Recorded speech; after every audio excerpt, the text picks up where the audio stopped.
Selam dostlar, kanalıma hoş geldiniz. Bugün sizlerle birlikte bir Airfryer incelemesi daha yapacağız. Philips Airfryer'i HD9880. Kutusu bu şekilde geldi arkadaşlar. Hemen şöyle kutuyu bir göstereyim size. Şu şekilde.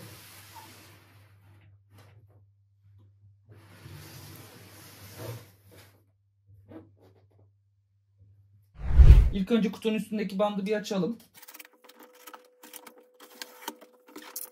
Bandımızı açtık. İlk başta bizi şöyle bir kutu karşılıyor. İçine bakalım neler çıkıyor içinden. Bir tane gıda termometresi çıkıyor içinden arkadaşlar.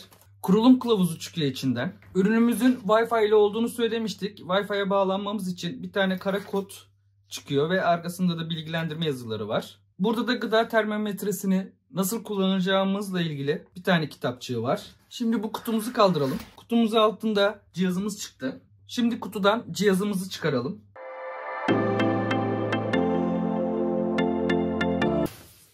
Ürünümüz bu şekilde. Şimdi ürünümüz kutusundan bu şekilde çıktı. Bakalım içinde neler var. Şöyle çekiyoruz. Kızaklı bir yapısı var. Bu şekilde. Süzgeç altlıklı sepet olarak geçiyor arkadaşlar bu. Şu şekilde. Tutma aparatı da buraya bağlı. Şöyle. Şuradan bastırdığımızda şurası da çıkıyor. Şu şekilde. Boşta bırakabiliyorsunuz. Kancalı, şu kancalı taraf. Şu altta bir tane çentik var. Şurada. Bu tarafa getiriyorsunuz. Şu şekilde. Buraya oturduktan sonra şu şekilde kenarları bastırıyorsunuz. İçine giriyor. Şu şekilde tava komple çıkıyor arkadaşlar.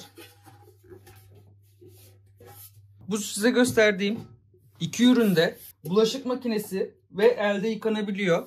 Şimdi isterseniz içine bir bakalım. İçi nasıl? Şu şekilde geliyor içi.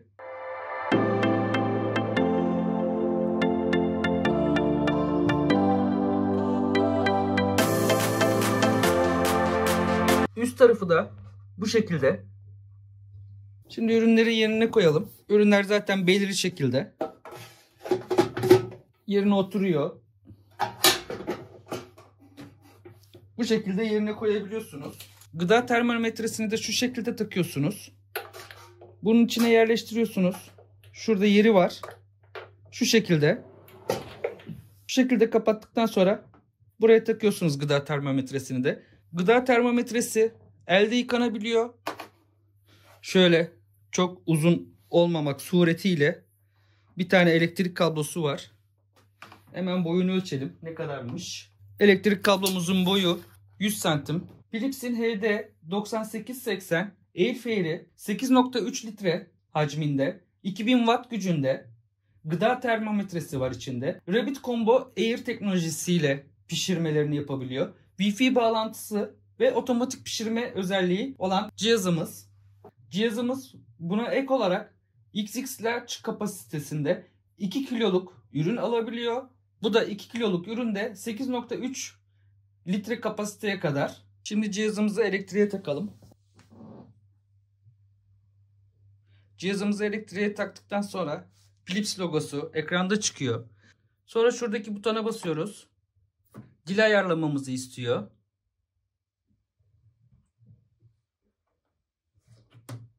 Buradan Türkçeyi seçtik. Sıcaklık ve ağırlık birimini ayarlamamızı istiyor. Buradan kilogramı seçtik. Buradan Wi-Fi'yi bağlamamızı istiyor. Buradan eğer indirmediyseniz, uygulamayı indirdiyseniz uygulamayı indirin seçeneği var. Buradan indirmediyseniz eğer evet lütfen diye seçeneği var. Burada büyük bir ihtimalle ekranda size şu kare kodu verecek. Buradan indirebilirsiniz. Buradan da indirmek istemediğinizle ilgili bilgi veriyor. Biz daha sonra yapalım bunu. Bir alt tarafında, dilin alt tarafında ekran ışığı var. Ekran ışığının seviyesini bu şekilde sağa sola hareket ettirerek ayarlayabiliyorsunuz. Buradan geriye basıyoruz tekrardan. Hemen altında fabrika ayarlarına geri dön var. Bu cihazda Wi-Fi var demiştim. Onu kuruyor. Burada uygulama versiyonu ve MAC adresini gösteriyor arkadaşlar. Burada sıcaklık ve ağırlık birimlerini bu taraftan ayarlıyoruz. Gıda termometresi vardı bu cihazda. Onun ayarını yapabiliyoruz. Temizleme hatırlatıcısı varmış. Cihaz kendi kendine kirlendiğinde size haber veriyor. Bunun açık kapalı olmasını ayarlayabiliyorsunuz. En son burada da karıştırma hatırlatıcısı varmış. Karıştırma hatırlatıcısını ayarlayabiliyoruz. Karıştırmak istiyorsanız bu tarafı da aktif yapabiliyorsunuz. Ayarlar kısmı bu kadardı. Temizleme kısmı var. Çıkarılabilir parçaları temizleyebiliyorsunuz. Yani bu şekilde hangi parçaların temizlendiğini gösteren bir tane animasyon size gösteriyor. Bu tarafta da çıkarılamayan parçaların temizlemesi var. Çıkmayan parçaların nasıl temizleneceği ile ilgili bilgiler var. Bu şekilde temizleme yapabiliyorsunuz diye bir animasyon oynatıyor. Arkadaşlar şimdi uygulamayı yüklemek için ya cihazın üstündeki QR kodu okutuyoruz. Şu şekilde bizi markete yönlendiriyor uygulamayı kurmamız için. Ya da ayarlar menüsüne gelip Wi-Fi kur sekmesine geliyoruz. Buradan uygulamayı indirmek ister misiniz dediğimizde evet diyoruz. Burada yine aynı şekilde bir tane QR kod çıkarıyor. Bu QR kodu okutuyoruz. Bizi Philips'in sayfasını yönlendiriyor. Buradan yine Google Play'e basarak aynı yere geliyor arkadaşlar. Yüklemek için yükleye basıyoruz. Uygulamamız kuruldu. Aç'a basıyoruz.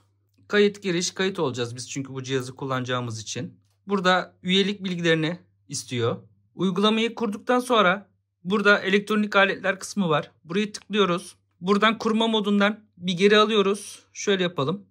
Uygulamayı indirmek ister mi? Buradaydık. Bir geriye basıyoruz. Burada uygulamayı indirmek ister misiniz diyor soruyor. Biz zaten indirmiştik uygulamamızı. Hayır diyoruz buna. Elektronik aletler kısmı var. Şu tarafta. Buraya tıklıyoruz. Cihaz eklemeye giriyoruz. Airfare'imizi seçiyoruz. Buradaki model numaramıza göre Airfare'imizi seçiyoruz. Airfare'imizi kurun diyoruz. Kurulum modunu etkinleştirdiğimize dair bilgisi burada çıkıyor zaten. Devam diyoruz. Burada Philips Setup'a bağlanmamızı istiyor. Çıktı. Bağlanıyoruz buraya. Philips Setup'a bağlandıktan sonra bitti diyoruz. Her zaman bağlanı seçiyoruz. Devam edin. Burada da 2.4 GHz'lik ağımızı seçiyoruz. Wi-Fi parolamızı giriyoruz. Şu anda bağlanmaya başladı.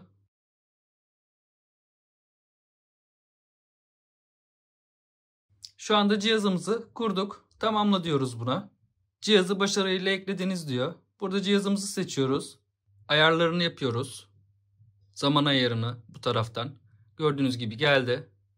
1 saat 47. Buradan pişirme sıcaklığını ayarlayabiliyoruz. Buradan değiştirelim. Gördüğünüz gibi oraya da geldi.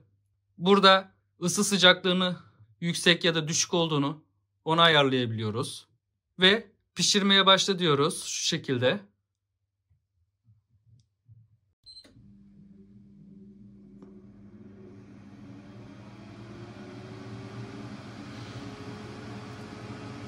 Bu şekilde cihazımız çalışıyor. Sesi bu şekilde.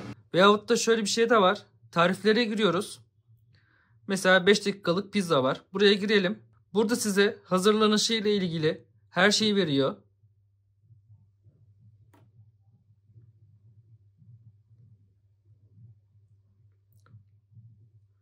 Malzemelerini veriyor ve nasıl yapılacağı ile ilgili size bilgileri veriyor.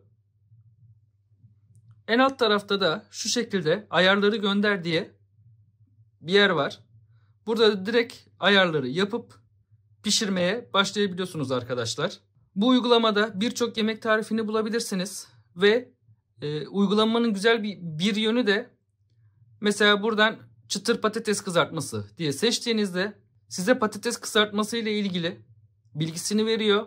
Ne kadar sürede hazırlanacağını, pişirme süresi onları veriyor.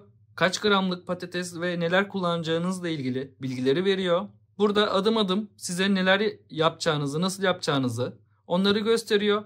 En alta girdiğimizde ise ayarları gönder var.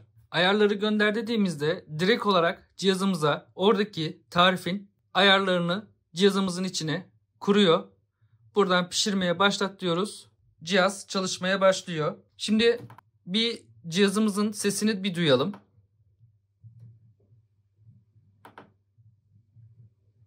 Tek fan yapalım.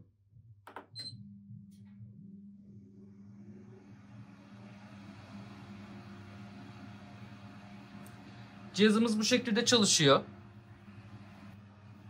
Şimdi bir bakalım, cihazımızı açalım. Lütfen kapağı kapatın diye uyarı veriyor. Kapağı kapatalım. Kaldığı yerden devam ediyor. Burada sallama özelliği, mesela demiştik ya, patates gibi sallamak istiyorsanız açıyorsunuz. Bunu sallayıp tekrardan yerine koyuyorsunuz. Kapağı kapatıyoruz. Çalışmaya devam ediyor. Pişirme işlemi bittiğinde de bu şekilde size uyarı veriyor. Sıcak tutma işlemini yapıyor. Programlarınıza ekleyebiliyorsunuz bu pişirdiğiniz şeyi. Burada parametreleri ayarla diyor size bu pişirme seçeneğimizden sonra. Burada sağa sola çevirdiğimizde 180 derece sıcaklığı ayarla diyor. Bir alta geçtiğimizde dakikayı ayarlayabiliyoruz. Burada fanlarımızı ayarlayabiliyoruz. Evet arkadaşlar, bir videonun daha sonuna geldik. Eğer videomdan keyif aldıysanız lütfen beğenerek bunu bana destek için geri bildirimde bulunun. Ayrıca sormak istediğiniz bir şey varsa lütfen yorumlar bölümünden yazınız. Abone olursanız gelecek videolarımı kaçırmazsınız. Bir sonraki videoda görüşmek dileğiyle, hoşça kalın.